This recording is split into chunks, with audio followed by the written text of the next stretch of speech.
네, 우리 교회가 용산에 있죠. 용산 무슨 동에 위치하고 있습니까? 네, 맞습니다. 네, 남영동에 위치하고 있습니다. 남영동은 왜 남영동일까요? 일제 강점기 그 시기에 서울 남쪽에 일본군이 주둔하고 있었다.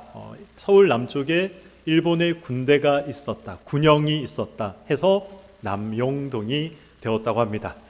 혹시 아셨던 분들 계십니까? 네, 모르셨죠? 네, 이럴 때 저는 뿌듯합니다. 네. 네, 우리 옆 동네에 무슨 동이 있죠? 가롤동이 있습니다. 가롤동. 네, 가롤동은 왜 가롤동일까요? 이 가롤동에 예전에 이 칡이 어마어마하게 많이 있었다고 합니다. 그래서 칡갈자를 써서 이 가롤동이다. 그렇게 이름이 붙어진 것입니다. 제가 설교를 준비하면서 이 지명에 담긴 의미를 찾아보니 너무너무 재밌는 게 많이 있었습니다. 이 말에게 죽을 먹이기 위해 잠시 쉬어갔다고 해서 이제 말죽거리가 된 것이죠. 그리고 누에 고치에서 실을 뽑았다 해서 잠실이 되었던 것입니다. 깨끗한 연못이 있었다 해서 청담동이 된 것이고, 그리고 심리를 더 가야 명당이 나온다 해서 왕십리가 된 것입니다. 참고로 이 왕십리에서 정확하게 직선거리로 십리를 가면 어디가 나오는지 아십니까? 이 경복궁이 나온다고 합니다. 지명에는 이처럼 이 다양한 의미가 담겨 있습니다. 그 지역이 어떤 역사적 배경을 가지고 있는지, 어떤 이 환경적인 특징을 가지고 있는지, 그리고 그 지역의 특산품이 무엇인지, 또 어떤 생활을 그 지역 사람들이 영위했는지, 그리고 어떤 문화와 또 어떤 아픔을 가지고 그 지역 사람들이 살아갔는지, 그 지역의 지명 속에 이러한 것들이 담겨져 있는 것이죠. 성경에도 수많은 지명들이 등장합니다. 그리고 그 지명들 역시 각각의 의미를 담고 있다라는 것을 우리는 성경을 읽어가면 쉽게 찾아볼 수 있습니다. 오늘 본문에 등장하는, 오늘 본문의 배경이 되는 이 수가라는 동네 역시 아주 중요한 이 의미를 담고 있는 곳이었습니다. 수가라는 지명의 뜻이 무엇인지 아십니까? 돈을 주고 샀다, 값을 지불하고 샀다라는 의미가 이 수가라는 이 동네 이름에 있는 것입니다. 오늘 본문 5절 말씀을 제가 한번 읽어보도록 하겠습니다. 사마리아에 있는 수가라는 동네에 이르시니 야곱이 그 아들 요셉에게 준 땅이 가깝고라고 기록되어 있죠. 5절 말씀을 통해서 우리가 알 수 있는 것이 있습니다. 무엇입니까? 이 수가라는 동네는 사마리아 지역에 위치하고 있었다는 것이죠. 그리고 수가라는 동네에 이 야곱이 요셉에게 준 땅이 이 수가라는 동네 인근에 있었다라는 것도 우리가 알 수 있습니다. 그리고 야곱이 살았던 그 시대에부터 수가라는 지역에 사람들이 모여 살고 있었고 동네를 이루고 있었다라는 사실도 우리는 알 수 있습니다. 오늘 이 5절 말씀을 통해서 우리가 이 세 가지를 알 수 있는 것이죠. 야곱 시대부터 이미 존재했던 그런 지역이라면, 야곱이 소유했던 땅이 수가에 있었다면 반드시 구약 성경에 이 수가에 대한 이야기가 등장을 해야 합니다.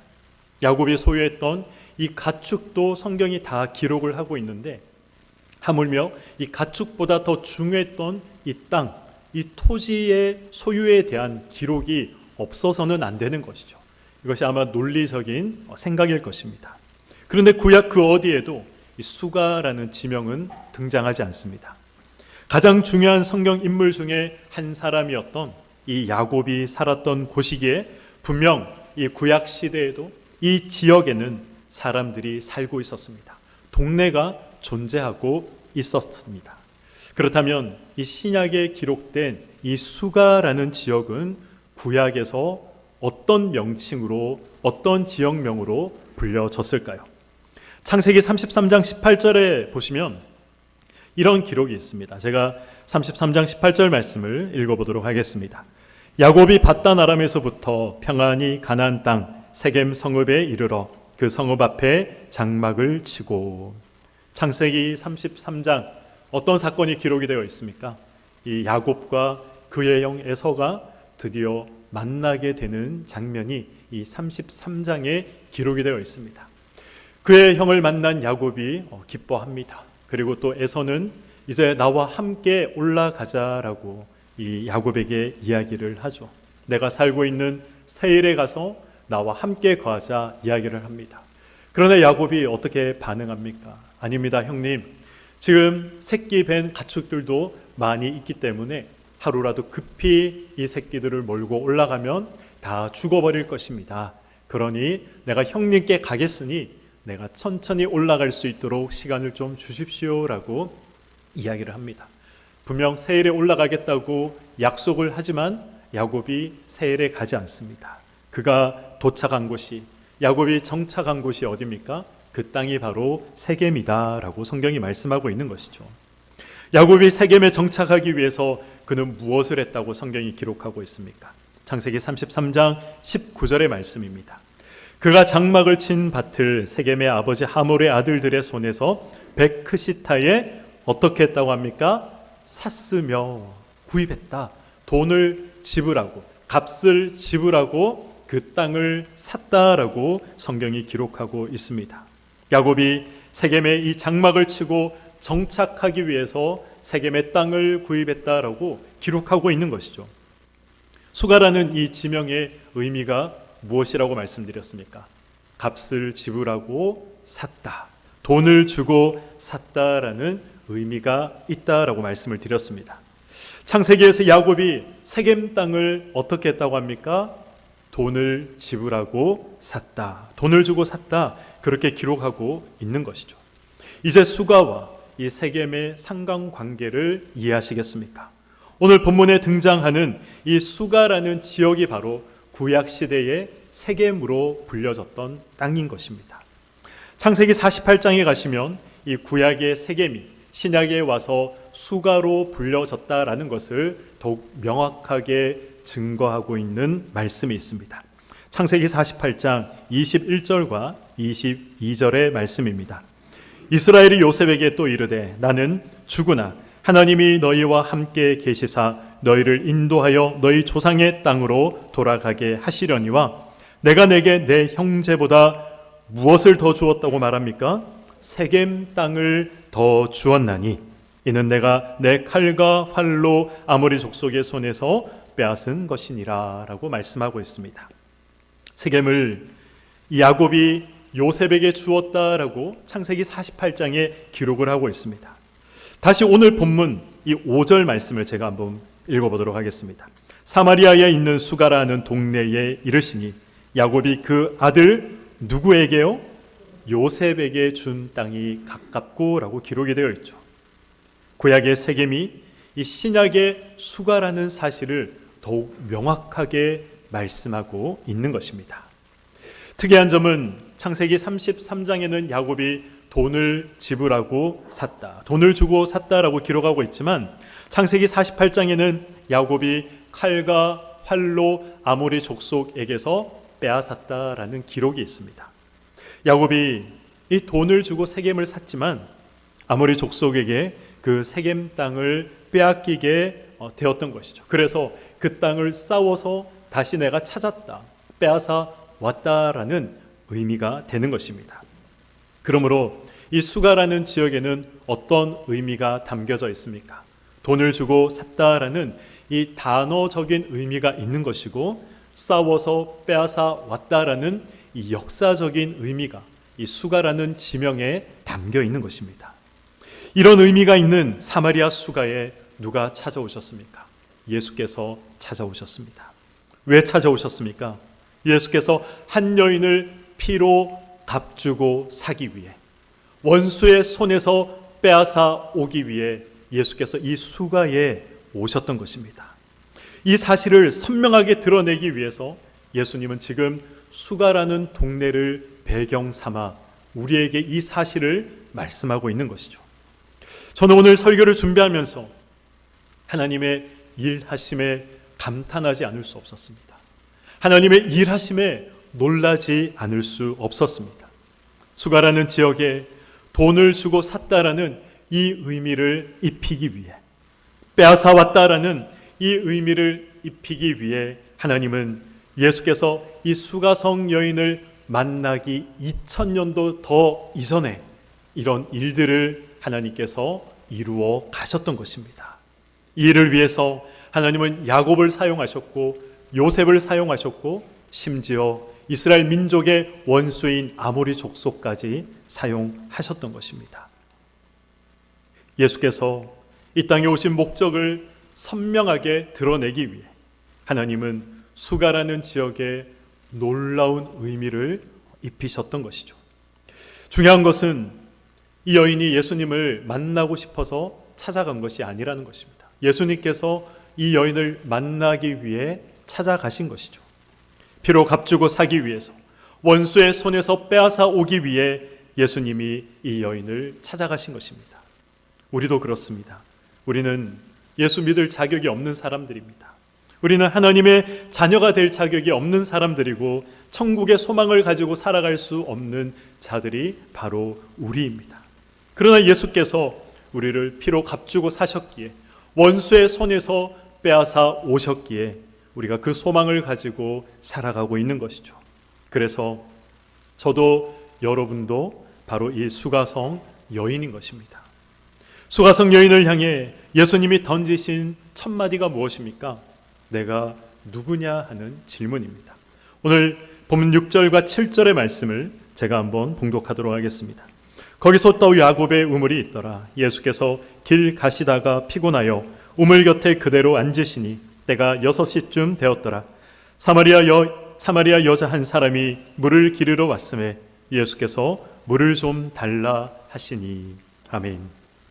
예수님이 이 여인에게 가장 먼저 하셨던 말씀은 물을 달라는 것입니다. 나에게 물을 좀 달라, 그것을 지금 요청하고 계셨던 것이죠. 그러나 예수님이 지금 단순히 갈증을 해결하기 위해서 이 여인에게 물을 요청하고 있는 것이 아닙니다. 물을 달라는 이 예수님의 말씀 속에는 네가 누구냐라는 의미가 담겨져 있는 것이죠. 이 고대 근동 지역에서 이 우물에 가서 물을 깃는 것은 여자들의 몫이었습니다. 아브라함의 종 엘리에셀이 이삭의 아내를 만나기 위해 하란으로 갔을 때 이 리브가를 어디에서 만났습니까? 우물에서 만났습니다. 모세가 미디안으로 도망갔을 때 이드로의 딸을 어디에서 만났습니까? 우물에서 만났습니다. 아브라함의 종이 우물에서 리브가를 만났을 때, 모세가 이 이드로의 딸을 우물에서 만났을 때 공통적인 한 가지 특징이 있습니다. 어떤 특징일까요? 리브가도 이드로도 다 우물에 혼자 오지 않았다는 것입니다. 창세기 24장 13절에 보면 이렇게 기록이 되어 있습니다. 성중 사람의 딸들이 복수를 사용하고 있죠. 물 기르러 나오겠사오니. 출애굽기 2장 15절에도 미디안 제사장에게 7딸이 있었더니 그들이 와서 물을 길어 구유에 채우고라고 기록합니다.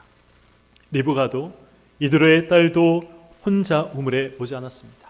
이 여러 명의 사람들과 여러 명의 여인들과 함께 우물에 물을 기르러 왔다라고 성경이 기록하고 있습니다. 당시 여성들의 삶은 우리가 잘 알고 있는 것처럼 굉장히 많은 제약 속에 살아갔었습니다. 누군가를 자유롭게 만나는 것은 굉장히 어려운 일이었죠. 그러나 우물에서만큼은 예외였습니다. 우물에서는 친구를 만날 수 있었습니다. 우물에서는 눈치 보지 않고 사람들을 만날 수 있었습니다. 그래서 물을 길어 오는 것은 힘든 일이었지만 전적으로 부담스러운 일만은 아니었던 것이죠. 그런데 이 수가의 여인은 지금 홀로 물을 깃기 위해 우물에 왔던 것입니다. 역사적으로 이 물을 깃는 일은 이 지중해의 열기를 피해서 이른 아침이나 또 늦은 오후 시간에 우물에 가서 물을 깃는 것이 일반적인 일이었습니다. 그런데 이 여인은 가장 뜨겁게 햇살이 내리쬐는 이 정오 시간에 우물에 나갔던 것이죠. 우물에 가는 것은 여인들에게는 즐거움이었고 그리고 기다려지는 시간이었지만 그러나 이 수가의 여인에게는 고통스러운 시간이며 아픈 일이었던 것입니다. 물란한 여인으로 낙인 찍혀 이 여인은 비난받았습니다. 아무런 소망과 희망 없이 하루하루를 살아가며 외로운 가운데 지내야 했던 것이 이 여인의 삶이었습니다. 하루 이틀 손가락질 받는 것이 하루 이틀이 아니기 때문에 이제는 익숙해질 법도 한데 여전히 사람들의 손가락질이 두려웠고 수근수근거리는 사람들의 그 날선 말들이 이 여인의 마음을 아프게 했던 것입니다. 어쩌면 사람들의 이 따가운 시선을 받기보다 차라리 따갑게 내리쬐는 태양볕을 맞으며 우물에 가는 것이 이 여인에게는 덜 고통스러운 일이었을지도 모르겠습니다. 그래서 이 여인은 아무도 활동하지 않는 그 정오 시간에, 낮 시간에 우물에 나와 물을 길었던 것입니다. 우물에 오면서 이 여인이 무슨 생각을 했을까요? 제가 설교를 준비하며 묵상을 해봤습니다. 도대체 이 여인은 그 한낮에 이 떼약볕을 맞으며 어떤 생각을 하고 우물로 걸어갔을까? 거창한 것을 바라진 않더라도 누군가 자기에게 물을 길어주면 좋겠다, 이런 생각을 하지 않았을까요? 뜨거운 햇볕을 맞으며 물을 깃기 위해 우물에 가는 이 시간들이 그녀에게는 너무 고통스러웠기 때문에 나 대신 누가 물을 좀 나에게 줬으면 좋겠다, 물을 좀 길어줬으면 좋겠다, 그런 생각을 분명 했을 것입니다. 그런데 그런 그녀에게 지금 예수님이 물을 달라 요구하고 계신 것이죠. 예수님의 이 요청을 들은 여인이 무슨 생각을 했을까요? 진짜 목마른 사람은 눈앞에 있는 이 남자가 아니라 바로 나인데, 그렇게 생각했을 것입니다.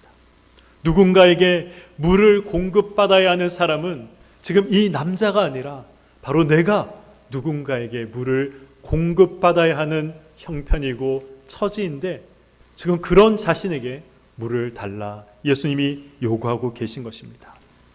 예수님의 요청에 이 여인은 자신의 삶과 자신의 처지와 자신의 상황을 생각했습니다. 결국 물을 좀 달라는 이 예수님의 요청은 이 여인의 삶을 돌아보게 하는 말이었습니다. 너는 누구냐? 이런 의미가 물을 좀 달라라는 이 예수님의 말씀 속에 담겨져 있었던 것이죠. 예수님은 수가성 여인과의 대화를 이어가시다가 다시 한번 내가 누구냐라는 질문을 하시게 됩니다. 우리 16절 말씀을 제가 한번 봉독하도록 하겠습니다. 이르시되 가서 내 남편을 불러오라. 남편을 불러오라는 이 예수님의 요구는 이 여인에게는 굉장히 충격적인 요구였습니다. 가장 깊은 곳에 있는 부끄러움과 상처를 후벼 파는 그런 요구였습니다. 왜냐하면 현재 지금 자신이 당해야 하는 이러한 멸시와 경멸과 고통은 다 이 문제에서 비롯되었기 때문에 그렇습니다. 끈질기게 여인을 물고 늘어지며 가장 아프고 수치스러운 문제를 지금 예수님께서 지적하고 계신 것입니다. 여자의 대답이 무엇입니까? 남편이 없다는 것입니다. 여인의 대답은 사실 절반은 맞는 말이었습니다. 예수님 당시에 이 랍비들은 그렇게 이제 이야기를 합니다. 결혼은 3번까지 인정할 수 있다. 그러나 4번 이상 결혼하게 되면 그것은 결혼으로 인정할 수 없다. 그것이 랍비들이 이야기하는 어떤 사회 통념적인 생각들이었습니다. 그런데 이 수가의 여인은 몇 번 결혼을 했습니까? 5번을 결혼한 것이죠. 그래서 함께 사는 남자를 향해서 남편이라 이야기할 수 없는 것이고 함께 사는 여자를 향해 아내다라고 이야기할 수 없었던 것입니다. 그러므로 남편이 없습니다라는 이 말은 절반의 사실인 것이죠. 남편이 없다는 이 말은 절반의 사실이면서 동시에 자신의 부끄러움과 이 수치를 회피하기 위한 대답이었습니다. 이 여인은 예수님이 자신에 대해 전혀 모른다고 생각했습니다. 그렇지 않겠습니까? 지금 오늘 처음 만나는 남자입니다. 그리고 자신의 동네에도 살고 있지 않은 유대인 남자가 지금 묻고 있는 것이죠. 그래서 당연히 수가성 여인은 이 남자는 나에 대해 모른다라고 생각을 했기 때문에 남편이 없다라고 대답을 한 것입니다. 보통 남편이 없다라고 대답을 들으면 일반적인 사람들이 그렇게 생각을 하는 거죠. 과부이거나 이혼을 한 사람이구나, 그렇게 생각을 하게 되는 겁니다. 이 여인은 지금 예수님이 그렇게 생각하게끔 이 대답을 유도를 했던 것입니다. 그런데 예수님은 이 여인에게 이렇게 말씀하시죠. 그래, 네 말이 맞다 라고 대답하신 후에 어떤 말씀을 하십니까? 5명이 남편이 너를 거쳐갔고 지금 있는 남편도 남편이라고 말할 수 없지. 네 말이 맞다라고 예수님이 대답하십니다. 예수님은 지금 이 여인의 이 음란과 그리고 죄악과 가장 깊은 수치와 상처를 아주 정확하게 꼬집어내시고 드러내고 계신 것입니다. 왜 그렇게 하십니까? 내가 누구인지 알도록, 내가 누구인지 깨닫도록 하시기 위해서 지금 예수님께서 이 여인에게 내 남편을 데려오라라고 말씀하고 계신 것입니다. 예수님이 이 여인을 부르실 때 무엇을 지적하고 계십니까? 가장 깊은 죄의 문제를 예수님이 지금 지적하고 계십니다. 가장 부끄럽고 수치스러운 문제를 예수님이 지금 말씀하고 계십니다. 그리고 그 모든 문제를 예수님께서 어떻게 하십니까? 모든 문제를 예수께서 해결해 주셨습니다. 이 여인을 부르셔서 영과 진리의 예배자로 이 여인을 예수님이 세워주신 것이고, 동일하게 우리를 부르셔서 영과 진리의 예배자로 이 자리에서 예배할 수 있도록 우리를 만들어 주신 것입니다. 사랑하는 성도 여러분, 예수께서 피로 값주고 우리를 사셨습니다. 원수의 손에서 우리를 빼앗아 오셨습니다. 죄와 사망의 권세 아래에서 우리를 예수께서 불러내셨습니다. 교회는 바로 그런 사람들이 모여 있는 곳입니다. 하나님께 죄를 지적받은 사람들이 모여 있는 곳입니다. 하나님께 부끄러움과 수치를 지적받은 사람들이 모여 있는 곳입니다. 죄인이라는 사실을 깨달은 사람들이 모여 있는 곳이 바로 교회인 것이죠. 그래서 교회는 깨끗한 곳이고, 그래서 교회는 거짓이 없는 곳이고, 그래서 교회는 부끄러운 것이 없는 것이다 라고 우리는 생각할 수 있습니다. 그러나 교회는 그런 곳이 아닙니다. 교회는 뒷담화가 있고 수근수근거림이 있고 말로 상처 주는 이들이 있고 생색내기 좋아하는 이들이 모여 있는 곳이 교회입니다. 나는 그런 사람이 아니다 라고 생각을 하시는 분들이 계시겠지만, 바로 내가 말로 상처 주는 사람이며 생색내는 사람이고 수근수근거리는 사람이며 교회의 하나됨을 깨뜨리는 사람이라는 것을 우리는 교회 생활을 하다가 보면 하나님께서 우리에게 말씀하시고 깨닫게 하시는 순간이 반드시 있다는 것을 기억하시기 바랍니다. 왜 그럴까요? 예수님이 우리를 부르실 때 우리를 완벽한 인간으로 부르시지 않았기 때문에 그렇습니다. 예수께 부름받아 우리가 구원은 받았지만 여전히 만들어져 가는 사람이기 때문에 우리는 다 불완전한 모습으로 이곳에 모여 있는 것입니다. 그런 사람들이 모인 곳이 바로 교회인 것이죠. 그러나 생색내고 수근거리고 뒷담화하고 말로 상처 주는 것이 그래서 당연하다 생각하지 마시기 바랍니다. 하나님께서는 우리가 예수 그리스도의 장성한 분량까지 자라기를 원하시는 분이십니다. 그래서 히브리서 기자는 이렇게 말씀합니다. 6장 1절과 2절의 말씀입니다. 그러므로 우리가 그리스도의 도의 초보를 버리고 죽은 행실을 회개함과 하나님께 대한 신앙과 세례들과 안수와 죽은 자의 부활과 영원한 심판에 관한 교훈의 터를 다시 닦지 말고 완전한 대로 나아갈지니라. 아멘. 도의 초보를 버리고 어떻게 하라 말씀하십니까? 어른이 되라 말씀하고 있습니다. 완전한 대로 나아가라 말씀하고 있는 것이죠. 어른이 되어 가다가 우리는 알게 됩니다. 완전한 곳으로 나아가다가 보면 우리는 알게 됩니다. 무엇을 알게 됩니까? 내가 죄인 중에 죄인이라는 사실을 알게 됩니다. 내가 가장 어리석은 자이며 가장 완악한 자이며 마음이 굳은 자라는 사실을 우리는 알게 되는 것입니다.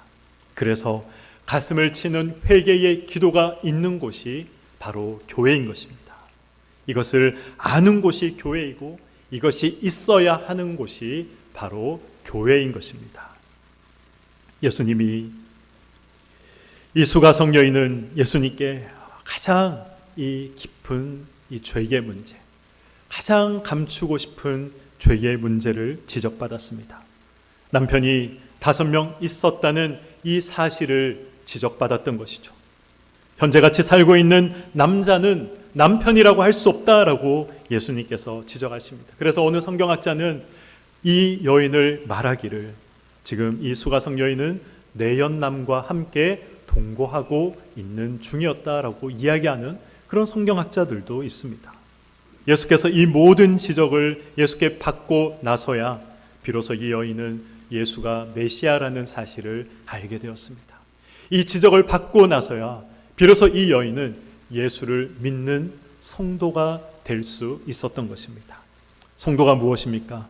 죄로 인해 내가 얼마나 처참한 자리에 있었던 사람인가를 아는 사람들이 성도입니다. 내가 얼마나 냄새나는 죄인인지 아는 사람들이 성도인 것이죠. 그래서 사도 바울의 고백처럼 이 세상의 모든 것들을 배설물로 여길 줄 아는 사람이 성도인 것입니다. 이러한 사실을 알아가는 사람이 성도이며 이러한 사실을 알아가는 곳이 바로 교회인 것입니다. 그래서 교회는 내가 누구인지 깨닫고 알아가는 곳입니다.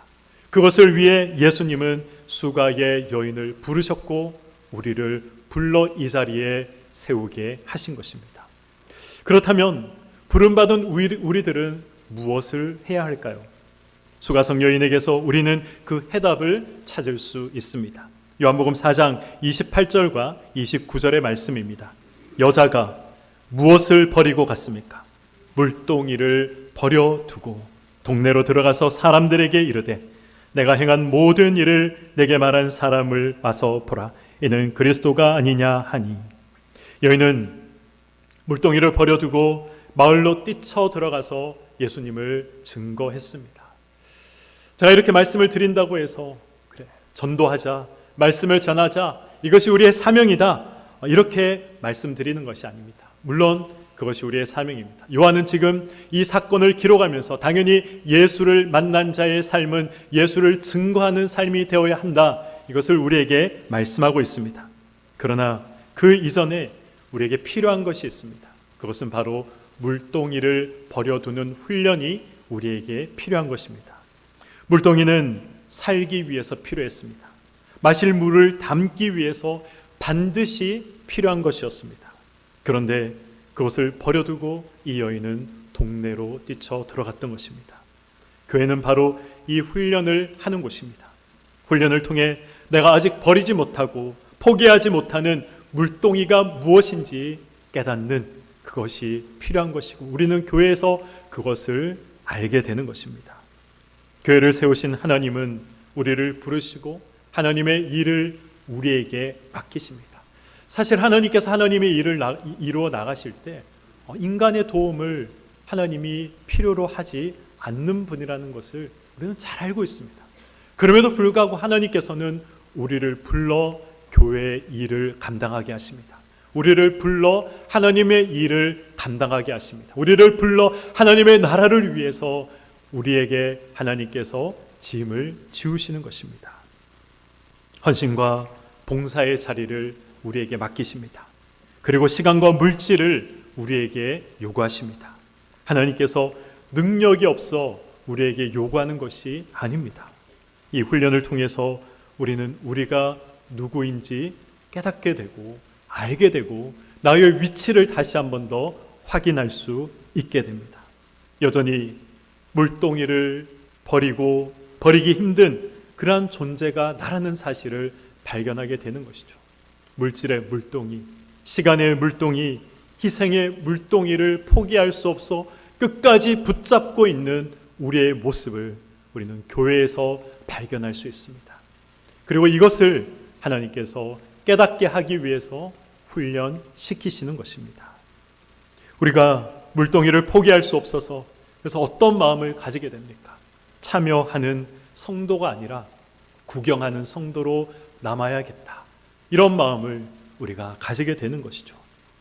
사랑하는 성도 여러분, 구경하거나 도망치는 성도가 되지 마시기 바랍니다. 하나님은 나를 찾아오셔서 나를 부르셨습니다. 우리는 모두 물을 좀 달라는 이 예수님의 요구에 토 달던 사람들이고, 남편을 데려오라는 이 예수님의 요청에 거짓말을 했던 사람들입니다. 그런데 하나님께서 우리의 죄를 고백하게 하시고 또 우리를 천국 백성 삼아 주신 것입니다. 구원받아 천국에 가는 그것으로 끝이다라고 생각하지 마시기 바랍니다. 하나님은 나를 불러 헌신과 봉사의 자리를 맡기십니다. 왜 맡기십니까? 아직도 버리지 못한 물동이가 있다는 것을 깨닫도록 하시기 위해서 우리에게 헌신의 자리를 맡기시는 것이고 봉사의 자리를 맡기시는 것입니다. 교회는 바로 이 사실을 깨닫는 장소입니다. 물동이를 버리기 위해 또한 훈련받는 장소가 바로 교회인 것입니다. 편안함 속에서 그저 세월을 흘려보내지 마시기 바랍니다. 나를 부르신 예수님의 그 부르심 앞에 나에게 허락하신 그 훈련을 달게 받는 저와 여러분이 되시길 소망합니다. 목사라고 다를까요? 저라고 뭐 다르겠습니까? 저도 이 물동이를 붙잡고 싶을 때가 한두 번이 아닙니다. 근데 그때마다 보게 됩니다. 와, 나 같은 게 목사가 되었구나. 나 같은 게 말씀을 전하고 있구나. 나는 아직 덜 된 인간이다. 저는 이것을 매번 고백하게 됩니다. 이것을 고백하기 위해서 하나님께서 우리를 훈련시키고 있다는 사실을 기억하시기 바랍니다. 그래서 그리스도의 이 장성한 분량까지 자라가는 우리 교회가 되시기를, 사랑하는 우리 성도님들이 되시기를 주님의 이름으로 간절히 축원드립니다. 아멘.